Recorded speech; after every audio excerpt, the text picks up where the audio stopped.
Visa നഷ്ടപ്പെട്ടവർ, visa തീർന്നു പോയവർ, വിദേശ ജോലിക്ക് വേണ്ടി ശ്രമിക്കുന്നവർ, അതിനുവേണ്ടിയുള്ള ഒരുക്കങ്ങൾ പൂർത്തിയാക്കിക്കൊണ്ടിരിക്കുന്നവർ, ഇടയ്ക്ക് വെച്ച് ആ ഫയൽ ക്ലോസ് ചെയ്തിരിക്കുന്നവർ, പെൻഡിങ് ആയിരിക്കുന്നവർ, വിവാഹം ഒത്തുവരാത്തവർ, ഒത്തുവന്ന വിവാഹം നഷ്ടപ്പെട്ടു പോയതിൻ്റെ വേദന ഉള്ളവർ, മക്കളില്ലാത്തവർ, പണിപ്പാട്ടിൽ പ്രശ്നങ്ങളൊക്കെ ആയിട്ട് ജീവിക്കുന്നവരുണ്ട്, പണി നഷ്ടപ്പെട്ടവരുണ്ട്, പണി നഷ്ടപ്പെടുത്തിയവരുണ്ട്, പലതരത്തിലുള്ള കുശുമ്പും വക്രതകളും പറഞ്ഞുകൊണ്ട് ഒഴിവാക്കാൻ ശ്രമിക്കുന്നവരുണ്ട്. മാതാവേ, അവരോട് കൂടെ പോവുകയും പണിപ്പാട്ടിൽ സംസാരിക്കുകയും ചെയ്യണമേ.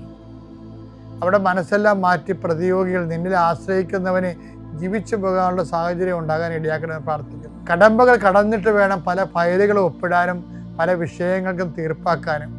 അങ്ങനെ കടമ്പകൾ കടന്നു പോകാൻ അശക്തമായിട്ടുള്ള എല്ലാ മേഖലകളെയും കർത്താവ് ഏറ്റെടുക്കട്ടെ. ഇന്ന് നിന്നെ ഭയപ്പെടുത്തുകയും ആകുലപ്പെടുത്തുകയും വേഗപ്പെടുത്തുകയും സങ്കടപ്പെടുത്തുകയും ചെയ്യുന്ന വിഷയങ്ങൾ, വ്യക്തികൾ, വഴികൾ, സംരംഭങ്ങൾ, മീറ്റിങ്ങുകൾ, സമ്മേളനങ്ങൾ, മറുപടി പറയേണ്ട അവസ്ഥകൾ വന്നിരിക്കുന്ന വിഷയങ്ങൾ ഇതിലെല്ലാം കർത്താവ് നിന്നെ സന്ധിക്കുകയും സമാധാനപ്പെടുത്തുകയും ചെയ്യട്ടെ.